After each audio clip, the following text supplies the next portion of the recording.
Coulomb. আমার প্রশ্ন তোমাদেরকে, আমি এখন ফিজিক্সে নিয়ে যাব, স্থির তড়িতে নিয়ে যাব তোমাদেরকে।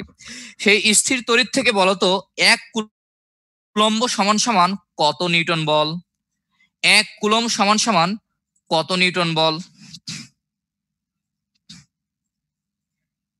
1 কুলম্ব সমান সমান কত নিউটন বল বলতে হবে।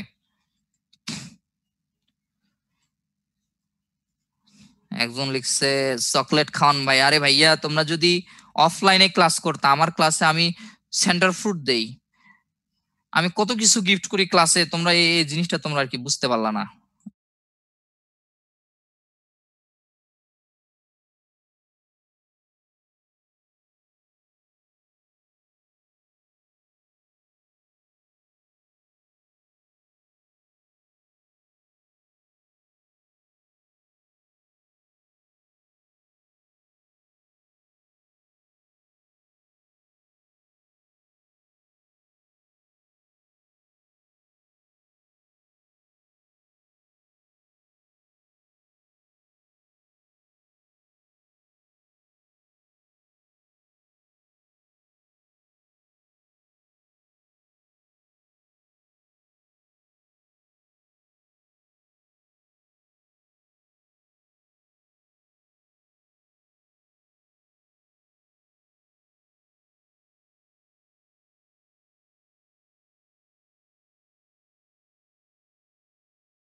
তোমরা আমাকে শুনতে পাচ্ছ কি? হ্যাঁ, এখন শোনা যাচ্ছে। ঠিক আছে, দেখো তাহলে আমরা কোথায় ছিলাম? আচ্ছা, এখানে এখানে দেখো 1 কুলম্ব সমান, তোমরা অনেকেই কমেন্ট করছো। আহ, একটু ভাই সাউন্ড একটু বাড়াই দেন। হ্যাঁ, সাউন্ড একটু বাড়াই দেন। তোমরা কমেন্ট করছো, ঠিক আছে, 9 × 10⁹ এটা ঠিক আছে। 9 × 10⁹, 1 কুলম্ব সমান সমান 9 × 10⁹ নিউটন বল, এটা ঠিক আছে। এটা আসছিল মেডিকেল টেস্টে, ঠিক আছে, ওই 2013 সালে আসছিল মেডিকেল এডমিশন টেস্টে ওখানে। হ্যাঁ, এছাড়াও এখানে দেখো 1 ফ্যারাডে, এই যে 1 ফ্যারাডে সমান সমান হচ্ছে 96,500 কুলম, এটাই আসছিল 2 বার মেডিকেল এডমিশন টেস্টে, একটু আগে তোমাদেরকে বলছি। এখানে অবলিক দিয়ে যেটা দেওয়া আছে দেখো 96473, এই প্রশ্নটা আসছিল। যদিও আমাদের হচ্ছে 1 ফ্যারাডে মানে আমরা মৌলিক মান ধরি, সেই মানটা হচ্ছে 96473 কুলম, এটা হচ্ছে মূল মান। আর আমরা হিসাবে সুবিধার্থে ধরি 96500, এই জিনিসটা হচ্ছে তোমরা মাথায় রাখবা। এই 96473ও আসছিল একবার, সেটা হচ্ছে 2017 সালে মেডিকেল এডমিশন টেস্ট, এটা ছিল, যেটা হচ্ছে 1 মোল ইলেকট্রন চার্জ সমান সমান কত। 1 মোল ইলেকট্রন চার্জ সমান সমান কত, এটা ছিল 96473। তাহলে প্রশ্ন কয়টা হইলো? 1টা, 3টা, 4টা হয়ে গেছে প্রশ্ন। আচ্ছা, এখান থেকে আরো একবার প্রশ্ন আসছে মেডিকেল এডমিশন টেস্টে, সেটা হচ্ছে, সরি, 1 ফ্যারাডে আসছে 3 বার। হ্যাঁ, ঠিক আছে, 1 ফ্যারাডে 3 বার, আর এই যে 1 মোল ইলেকট্রন চার্জ এবং হচ্ছে এই প্রতীক, 5টা প্রশ্ন এখান থেকে আসছে, খুবই ইম্পর্টেন্ট। আমরা চলে যাই পরে। তার আগে তোমাদের একটা পোল দিতে চাই, আমি আমি তোমাদের একটা পোল দিতে চাই। এই পোলের হচ্ছে আপনারা অ্যান্সার করেন।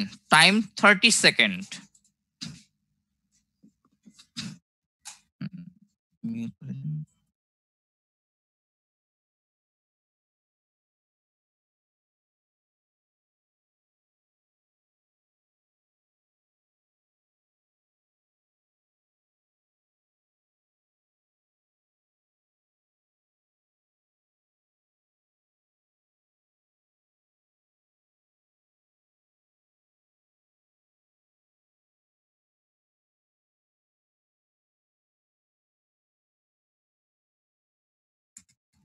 অ্যান্সার করো, এই পোলটা হচ্ছে অ্যান্সার করো। ধাতব পরিবাহের ক্ষেত্রে সঠিক নয় কোনটি? Time 30 second.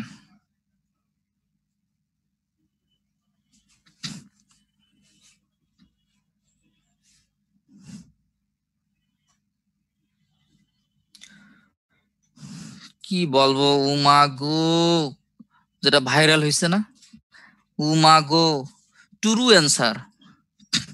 এই টুরু অ্যান্সার এগুলো কি, তোমরা কি এগুলো কি করতেছো? তোমাদেরকে তো আচ্ছা, ধাতব পরিবাহীর ক্ষেত্রে সঠিক নয় কোনটি? আমি তো মারা যাওয়ার ইচ্ছা করতেছে।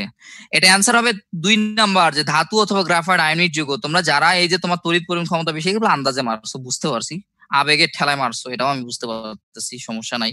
হ্যাঁ, হ্যাঁ। তড়িৎ পরিবহন ক্ষমতা হচ্ছে বেশি, এটা তো হবে না। তারপর হচ্ছে কুলম্বের সূত্র প্রযোজ্য হয়, এটা তো সঠিক। ভৌত প্রক্রিয়া, এটাও তো সঠিক। সঠিক হবে না ধাতু অথবা গ্রাফাইট আয়নিক যৌগ, এটা হচ্ছে তড়িৎ বিশ্লেষের ক্ষেত্রে হবে। কি বলবো তোমাদেরকে, আমার মান সম্মানিত আব্রু সব শেষ। এবার আসি আমরা ফ্যারাডের প্রথম সূত্র। এই ফ্যারাডের প্রথম সূত্র অলরেডি পড়ছো, রিডিং পড়ছো, বিবৃতি পড়ছো, অনেক সুন্দরভাবে পড়ছো, কোনো সমস্যা নাই। কিন্তু এখানে যদি আমি বলি যে এটা হচ্ছে তো মুখস্থ করবা অবশ্যই, অনেক সহজ, যদিও এটা যে প্রবাহিত বিদ্যুতের পরিমাণের সমানুপাতিক সূত্র, এটা মেনে চলবে, W = ZIT। এরকম রিলেটেড কিছু প্রশ্ন আসে মেডিকেলে, আমি তোমাদেরকে বলে দিই। তোমরা তাপগতিবিদ্যা ফিজিক্সে নিয়ে যাই তোমাদেরকে, চলো। তাপগতিবিদ্যা চ্যাপ্টার আমরা পড়ছি না, সেই তাপগতিবিদ্যা চ্যাপ্টারের হচ্ছে রুদ্রতাপীয় পরিবর্তন কাকে বলে, সমষ্ণ পরিবর্তন কাকে বলে, এটা আসছিল মেডিকেল এডমিশন টেস্টে। তারপর হচ্ছে ওই যে চারটা যে ইয়া আছে, কি বলে, কার্নো, কেলভিন, ক্লসিয়াস, বিবৃতি আছে। এই বিবৃতির হচ্ছে একটা বিবৃতিটা তুলে দিয়ে বলছে একে, এটা কার বিবৃতি, এরকম প্রশ্ন। সুতরাং ফ্যারাডের যে প্রথম চিত্র আমরা পড়বো, ইম্পর্টেন্ট আমাদের জন্য, W = ZIT। এছাড়াও রাসায়নিক তুল্যাঙ্ক দেখো, জেটের একক হচ্ছে গ্রাম পার কুলম। আই রিপিট, রাসায়নিক তুল্যাঙ্ক জেটের একক হচ্ছে গ্রাম পার। আমরা পরে স্লাইডে যাই। এসো তড়িৎ রাসায়নিকের মান একটু শিখি। এখানে অনেকগুলো তড়িৎ রাসায়নিক তুল্যাঙ্কের মান আছে। সে তড়িৎ রাসায়নিক তুল্যাঙ্কের মান দেখো, সিলভার আছে, হাইড্রোজেন আছে, কপার আছে, আয়রন আছে, জিঙ্ক আছে। এই জিনিসগুলো একটু কঠিন, যেহেতু হচ্ছে কঠিন জিনিস থেকে আমরা একটু সহজ জিনিস থেকে একটু ঘুরে আসি। একটু চলো তো তোমাদেরকে নিয়ে একটু আমি সেন্ট মার্টিনে চলে যাই, মানে পোলে চলে যাই। এই যে আমরা সেন্ট মার্টিনে চলে আসলাম, একটু অ্যান্সার করেন।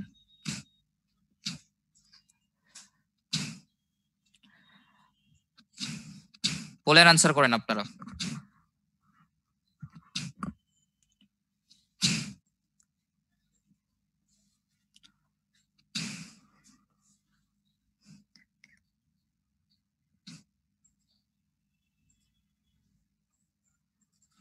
তোমাদের অ্যান্সার দেখে আমি মুগ্ধ হয়ে যাচ্ছি, আমি পুলকিত হয়ে যাচ্ছি তোমাদের অ্যান্সার দেখে। যারা মানে অ্যান্সার বাদ দিয়ে দাগাইতেছো, তো দুর্বল তড়িৎ বিশ্লেষক কোনটি, একবারে তসবির মতো যায় নামাজে বসে একবারে সুন্দর করে বুঝাই দিলাম যে এই চেপ দ্রবণ, এই চেপ দ্রবণ, ওরা কি দাগাইতেছে আল্লাহ, এই হচ্ছে বাদ দিয়ে দিল। এ দুর্বল তড়িৎ বিশ্লেষক মরা। দুর্বল তড়িৎ বিশ্লেষক হচ্ছে কি, দুর্বল তড়িৎ বিশ্লেষক হবে এই চেপ দ্রবণ। কত সুন্দর করে বললাম তোমাদের, তবে কারেকশন করে নিবে ইনশাল্লাহ। ঠিক আছে, আমরা এখন কঠিন মানে আসি। এসো তড়িৎ রাসায়নিক তুল্যাঙ্ক মান।